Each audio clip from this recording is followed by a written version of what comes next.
Tres. Buenas tardes, doctor Trujillo. En esta oportunidad, mi compañera y yo somos los integrantes de este trabajo de investigación que tiene como tema los pueblos indígenas ante la globalización. Eh, en primera instancia, vamos a comenzar dando una breve introducción para poder desplayarnos en los demás puntos importantes que hemos tratado de enfatizar en este trabajo. Ok. Y si bien es cierto, la modernización ha tratado de llegar hasta los rincones más apartados en todo el mundo gracias a la globalización. Incluso ha tratado de llegar hasta las comunidades que son más remotas y que son comunidades que son muy pocas, son comunidades que han tratado de subsistir de acuerdo a tantos años y a pesar de todos esos años que han transcurrido, siendo una minoría, han tratado de subsistir. Ahora bien, de acuerdo a esta introducción, nosotros hemos podido establecer algunas controversias, algunas cuestiones y unas posibles soluciones de acuerdo al tema.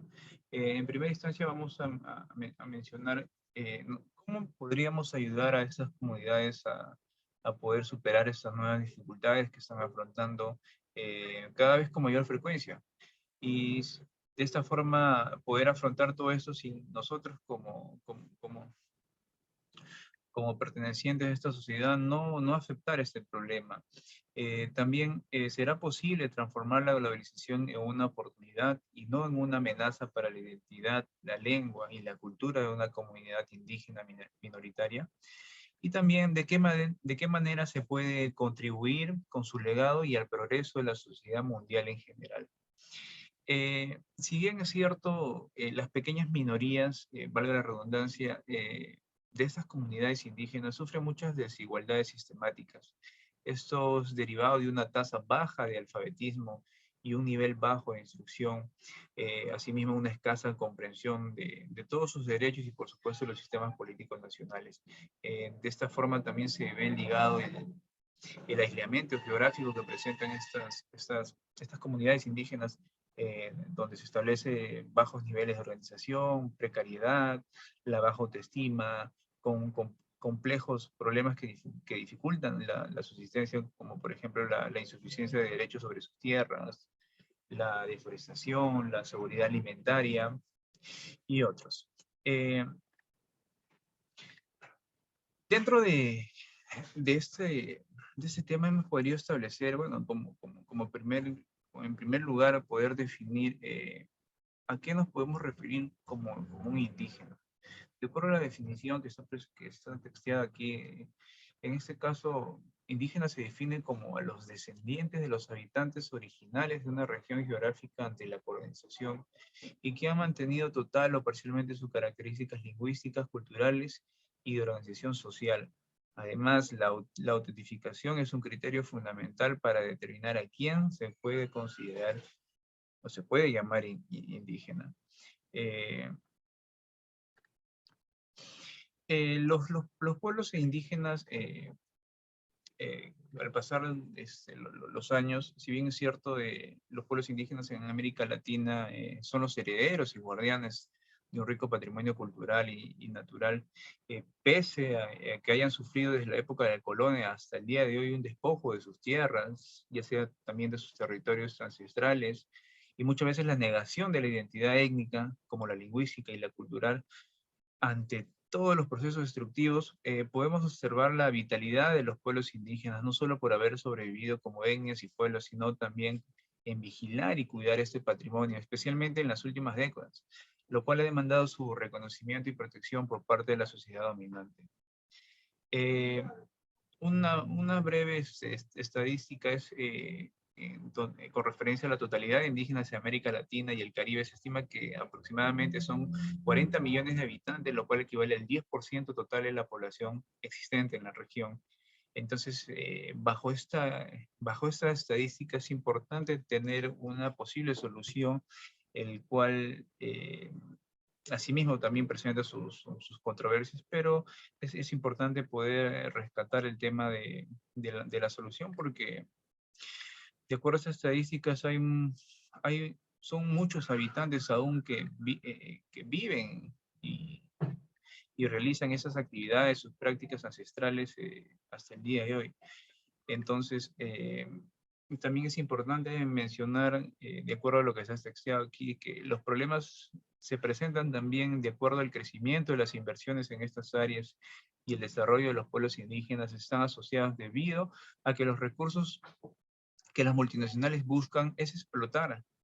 Y al momento de realizar esta explotación se encuentran con numerosas ocasiones en que esos territorios están ocupados por estos pueblos indígenas. Entonces, ese aspecto es muy importante ver si es que realmente están teniendo unas responsabilidades sociales las empresas multinacionales, que es un tema que ya es un tema que se debería profundizar, creo que en otro tema. Otro de los aspectos que podemos precisar es que la globalización económica ha expandido la lógica del mercado hasta alcanzar sensibles áreas como el conocimiento tradicionales asociados a la biodiversidad, la demanda de insumos productos para su uso científico y comercial por parte del sector farmacéutico, de la medicina botánica, la cosmética, la biotecnología, entre otros. Entonces, hecho esto, en este caso ha hecho revalorar económicamente los recursos genéticos oriundos de territorios indígenas como la Amazonía. Eh, También es preciso indicar si realmente se está revalorando esas tradiciones ancestrales y, y esas personas que obviamente viven en esas comunidades indígenas se ven retribuido de forma económica de todas estas tradiciones que han tenido durante muchos años, que si bien es cierto y creo que es de conocimiento de muchas personas, hay medicinas naturales que provienen de muchas comunidades indígenas que simplemente eh, de ellos desconocen de todo ese tipo de derechos de esas creaciones que han tenido, ¿no? Entonces, es un tema muy interesante. A continuación, mi compañera Gisela va a seguir con la exposición tocando algunos puntos importantes también del tema. Gracias. Bueno, para continuar, por favor. Ajá. Ok. ¿Qué se ha hecho para darle una posible solución a estas problemáticas que ya mi compañero mencionaba anteriormente a nivel jurídico?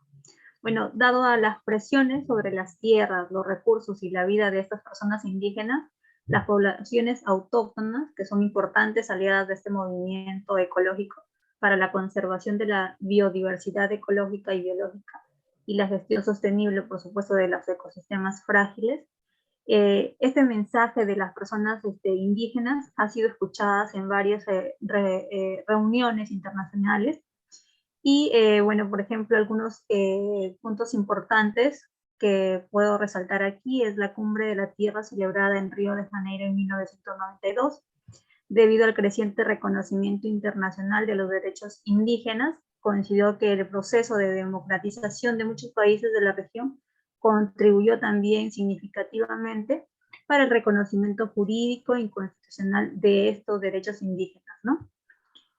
A la fecha, por ejemplo, hay 12 nuevas constituciones nacionales en América Latina que reconocen explícitamente los derechos de estos pueblos indígenas en materia de identidad, de cultura, de territorio, de recursos naturales, de autogestión y participación política, adoptada también en 1989. Por otro lado, específicamente relacionado con los derechos de los pueblos indígenas, se adoptó el artículo 22 en la Declaración de Río de 1992 y la Agenda 21 que contiene el capítulo entero sobre los pueblos indígenas. Otra fuente importante también sobre los pueblos indígenas y la biodiversidad se adoptó en la Convención de Biodiversidad Biológica y bueno, lo que se puede decir es de que sí hay avances muy importantes, inclusive a nivel de la OEA, en las deliberaciones sobre las declaraciones de América de los derechos de los pueblos indígenas, que muestran que las demandas de los indígenas sí están siendo escuchados cada vez y más reconocidos a nivel jurídico, internacional y también nacional. Voy a pasar la siguiente, por favor.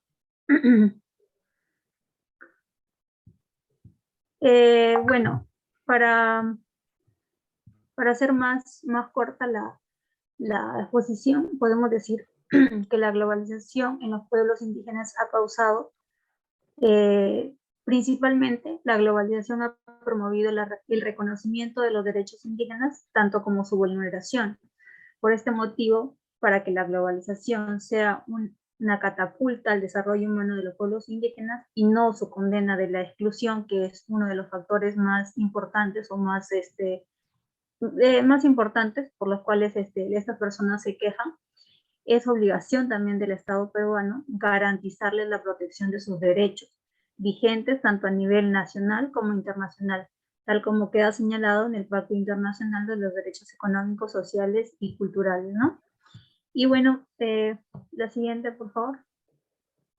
Las conclusiones, podemos decir que los procesos de integración y globalización mundial pertenecen a los desafíos cada vez más grandes de los pueblos indígenas, sea que esté reconocido cada vez más el patrimonio cultural, social y moral, ¿no? Que presenta no solamente la clave para recuperar los mejores estándares de vida de estos pueblos indígenas, sino también como una oportunidad de enriquecerlos mediante los procesos interculturales. Otra conclusión que podemos sacar es que uno de los desafíos fundamentales se refiere a la manera en que podrían concentrar a las culturas locales y a las que se encuentran en el proceso de globalización también, ¿no? Se trata de un asunto polémico, particularmente allí donde los intereses económicos están directamente en pugna con los modos de vida de los pueblos indígenas. El principal obstáculo, como lo mencionaba anteriormente, es que afrontan estas comunidades indígenas, es que a menudo sufren de una exclusión y bueno, ellos son excluidos de los beneficios del desarrollo o se están perdiendo de las oportunidades de disfrutarlos. Y finalmente existe una necesidad muy sentida por parte de las comunidades indígenas de contar con herramientas y metodologías que permitan incorporar la dimensión del género con un enfoque de articulación intercultural que permite el respeto de las contribuciones fundamentales tanto para las mujeres y los hombres en la sociedad y la cultura. Gracias.